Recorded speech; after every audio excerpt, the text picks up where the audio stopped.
of bitterness and discontent, Martin Luther King Jr.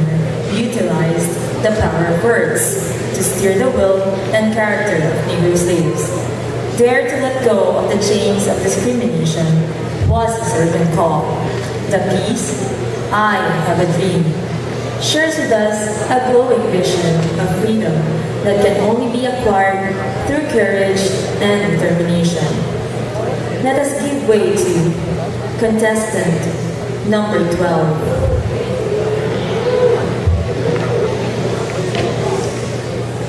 I Have a Dream by Martin Luther King Jr. Ladies and gentlemen, 5 years ago, a great American in whose symbolic shadow we stand today signed the Emancipation Proclamation. This momentous decree came as a great beacon of hope to millions of Negro slaves who had been seared by the flames of withering injustice. It came as a joyous daybreak to end the long night of their captivity. But 100 years later, the Negro still is not free. 100 years later, the life of the Negro is still sadly crippled by the manacles of segregation and the chains of discrimination. 100 years later, the Negro lives on a lonely island of poverty in the midst of a vast ocean of material prosperity. 100 years later, the Negro is still languishing in the corners of American society and finds himself an exile in his own land. So, we have come here to dramatize a shameful condition. This sweltering summer of the Negro's legitimate discontent will not pass until there is an invigorating autumn of freedom and equality.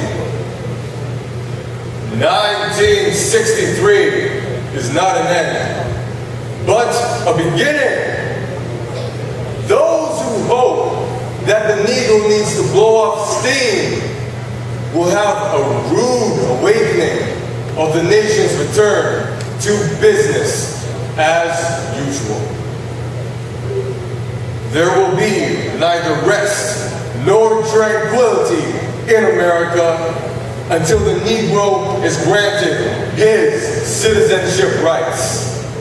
The whirlwind of revolt will continue to shake the foundations of our nation until the bright day of justice emerges.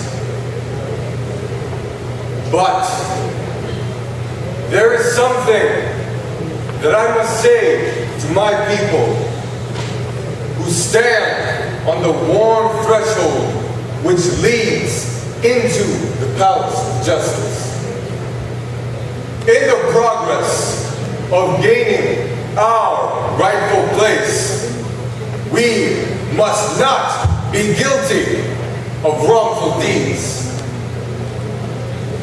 Let us not seek to satisfy our thirst for freedom by drinking from the cup of bitterness and hatred. We must forever conduct our struggle on the high plane of dignity and discipline. We must not allow our creative protest to degenerate into physical violence. Again and again, we must rise to the majestic heights of meeting physical force with soul force.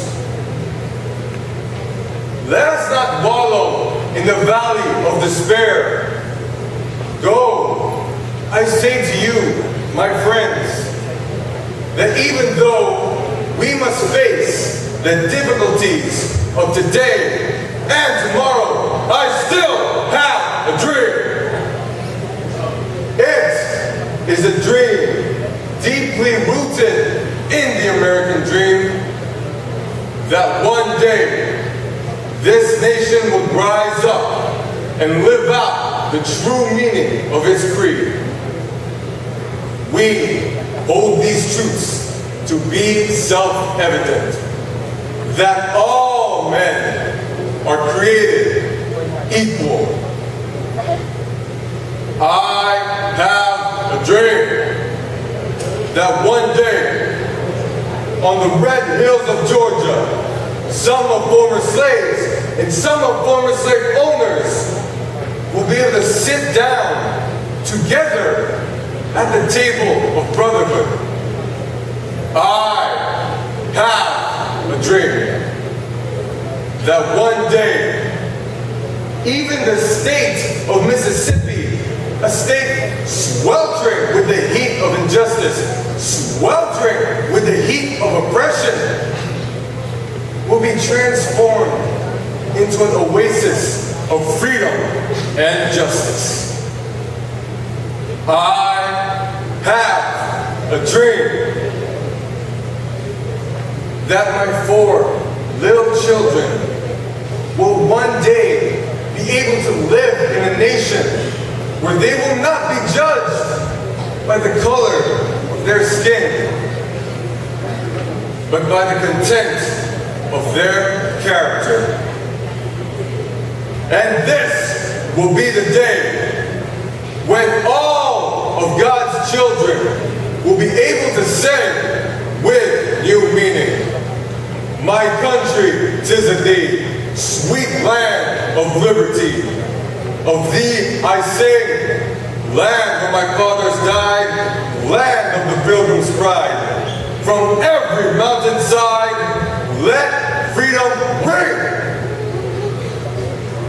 And if America is to be a great nation, this must come true. Thank you.